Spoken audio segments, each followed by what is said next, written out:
म फेरि तपाईहरुको बीचमा आज एउटा सानो सन्देशमूलक भिडियो लिएर आएको छु।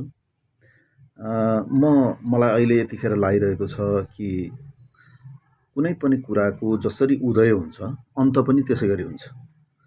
आज जे ढङ्गले गाली गलोज अपमान र आफूभन्दा अग्रजहरूलाई को मान मर्दन गर्ने जे प्रयत्न र प्रयासहरू भएका छन्, विगतका सकारात्मक कुराहरूलाई छोप्ने र नकारात्मक सन्देशहरू प्रवाह गर्ने खालका प्रवृत्तिहरू आज जे देखा परेका छन्, यसले नयाँ संस्कृतिको निर्माण पक्कै पनि गर्दैन। यसले सुसंस्कृतको विकास गर्दैन।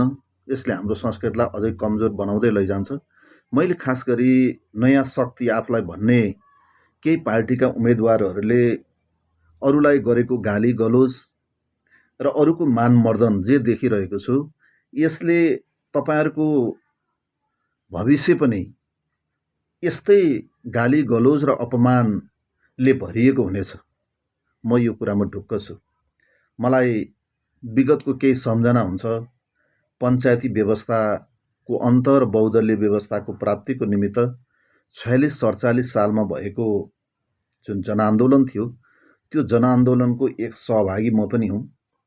र त्यति बेला खास गरी पञ्चायतका विरुद्धमा हामीले धेरै गाली गलोजहरू गर्यौं, कतिपय कुराहरू अफवाह पनि फैलायौं र पञ्चायतका सबै नकारात्मक कुराहरूका बारेमा मात्र हामीले चर्चा गर्यौं। पञ्चहरूलाई पनि हामीले बेस्करी गाली गर्यौं। ती पञ्चहरू अरू कोही थिएनन्, तिनीहरू हाम्रा बुवाहरू हुनुहुन्थ्यो। उनीहरू हाम्रा दाइहरू थिए र हाम्रा आफन्तहरू नै थिए र हामीले सबभन्दा धेरै गाली उनीहरूलाई नै गर्यौं। र त्यो गाली गर्नु उहाँहरूप्रति जे कुराहरू हामीले भन्यौं, त्यो सबै कुराहरू तथ्यपरक थिएनन्। त्यो हामी कतिपय भुलभुलैयामा पनि गाली गरेका थियौं र त्यही कुरा हामीले सिक्यौं र त्यही कुराहरू भन्यौं र अहिले हामी त्यसको समीक्षा गर्छौं। हाम्रो पुस्ताले, राजनीति पुस्ताले समीक्षा गर्दा हामी के देख्छौं भन्दाखेरि त्यतिखेरका मान्छेहरू सबै मान्छेहरू बेठिक थिएनन्, गलत थिएनन्। त्यो व्यवस्था गलत थियो, त्यो व्यवस्थाभित्र सबै कुराहरू बेठिक पनि थिएनन्।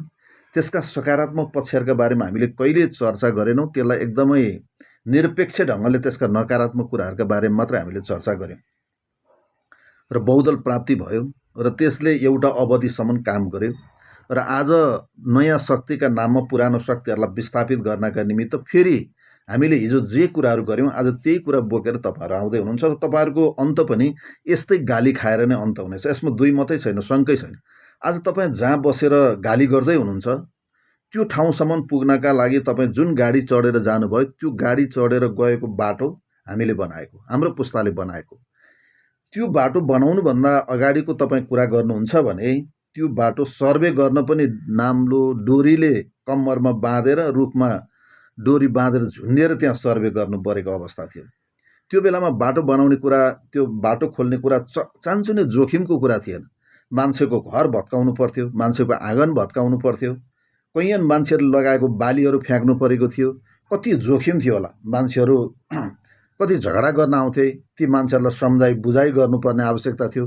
कति हामीले मुद्दा खेपेका छौं, अहिले पनि त्यो मुद्दा बेहोरिरहेकै छौं। तर तपाई आज जुन ठाउँमा उभिएर गाडी चढेर जानुभएको छ, हो तपाईलाई गाडी लैजान के अप्ठ्यारो भयो होला, के असहज भयो होला, तर तपाईले आज भन्दा 20-22 वर्ष पहिलाको कुरा सम्झनु भयो भने त्यहाँसम्म पुग्न तपाईले गाडीको कल्पना पनि गर्न सक्नुहुन्थेन। हिँडेर जाने गोरेटो बाटोहरू पनि थिएनन्। त्यो बाटोहरूको निशाना पछ्याउँदै डोजर लगाउँदै कुटो कोदालोले खन्दै बाटो हामीले पुर्याएको। त्यसो भएर तपाई आज जसरी गाली गर्दै हुनुहुन्छ, भोलि तपाईलाई त्यो बाटोमा तपाईले पिच त गर्नु होला, तर तपाईले 10-15 वर्षपछि व्यतीत गरिसक्दा मान्छेहरूको अपेक्षा यस्तो बढ्नेछ कि हाम्रा अग्रजहरू बेकुब रहेछन्, जसले कालो पत्रे मात्र गरेर छोडे। यहाँ त हवाई बाटोहरू बन्नु पर्थ्यो, हवाई मार्गहरू बन्नु पर्थ्यो। हाम्रो यहाँबाट माथिबाट चाहिँ नि ट्रेनहरू, हवाई ट्रेनहरू चल्नु पर्थ्यो। अहिलेसम्म यति पनि नगरेको भनेर तपाईले निश्चय पनि गाली खानुहुनेछ। यसमा दुई मतै छैन। तपाई विद्यालय भवनको कुरा गर्नुहुन्छ भने हाम्रो पुस्ताले त चौरमा बसेर पढेको।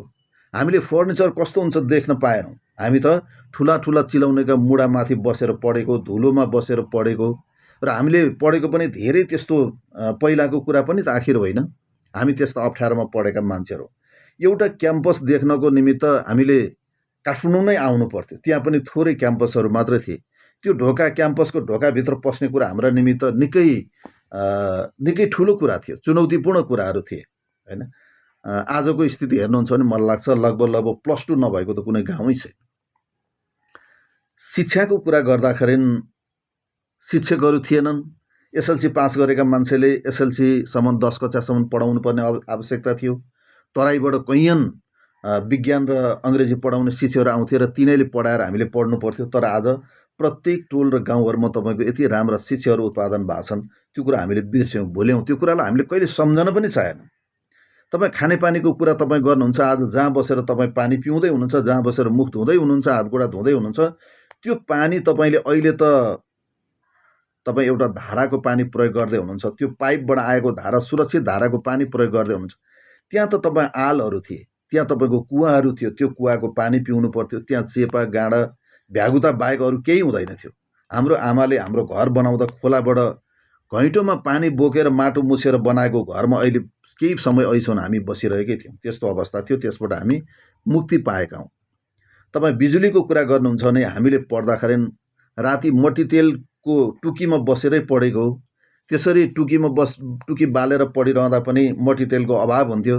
आमाले भन्नुहुन्थ्यो भोलि उज्यालो भएपछि पढ्लास्, स्कुलमा पढे भइहाल्छ नि बाबु, मट्टीतेल सकियो भनेर भन्नुहुन्थ्यो। त्यस्तो अवस्था थियो। त्यो धेरै पहिलाको कुरा पनि होइन, तर आज तपाईँको कुनै त्यस्तो घर छैन जहाँ बिजुली बत्ती नबलोस्। त्यसपछि पनि तपाईँको काठका पोलहरू थिए, कैयन पोलहरू ढल्थे, लड्थे। आज सबै स्टिलका पोलहरू छन्, परिपक्व ढङ्गले बत्ती बलेको छ सबै ठाउँहरू। यो सबै कुरा हामीले सम्झाउनु पर्छ, सबै कुरा बिर्सनु हुन्छ जस्तो मलाई लाग्दैन। स्वास्थ्यको कुरा गर्ने भने पनि त्यही अवस्था थियो। आज प्रत्येक पालिकामा एउटा न एउटा अस्पताल छ, डाक्टरहरू पर्याप्त मात्रामा छैनन्, त्यहाँ अरू प्राविधिक सुविधाहरू पर्याप्त छैन, यद्यपि हस्पिटलहरू बनेका छन्। त्यसो भएर भएको सकारात्मक कुराहरूलाई तपाईँहरू देख्नुहुन्न भने र तपाईँ अँध्यारो पाटोको मात्रै चर्चा गर्नुहुन्छ र त्यसका नकारात्मक कुराको मात्रै खेती गर्नुहुन्छ भने अहिले त मान्छेलाई भ्रममा पारेर, अहिले त मान्छेहरूको दिमाग भुटेर, अहिले त नकारात्मक कुराहरूको खेती गरेर तपाईँले विजय प्राप्त गर्नुहोला, तपाईँ निर्वाचन जित्नुहोला, सरकार बनाउनुहोला। तर अवश्य भावी छ तपाईँ पनि हामीले जस्तै गाली गलौजको शिकार बन्नुहुनेछ। म तपाईँलाई अनुरोध गर्न चाहन्छु हात जोडेर, तपाईँ यस्ता गलत खालका क्रियाकलापहरू, यस्ता खालका गलत संस्कृतिहरूको निर्माण नगर्नुहोस्, गाली गलौजको संस्कृतिको निर्माण नगर्नुहोस्, नकारात्मक कुराहरूको खेती नगर्नुहोस्। सकारात्मक कुराहरूले तपाईँको दिमागमा, तपाईँको मस्तिष्कलाई सकारात्मक चिन्तन दिन्छ, तपाईँको परिवारलाई सकारात्मक बाटोतर्फ डोर्याउँछ। तपाईँले जति बेलै पनि नकारात्मक कुरा गर्नुभयो भने तपाईँको परिवार र सिङ्गो समाज नकारात्मक कुराको दिशातिर अगाडि बढ्छ। तपाईँले चाहेको नकारात्मक हो कि सकारात्मक हो, म यही प्रश्न गर्न चाहन्छु। धन्यवाद।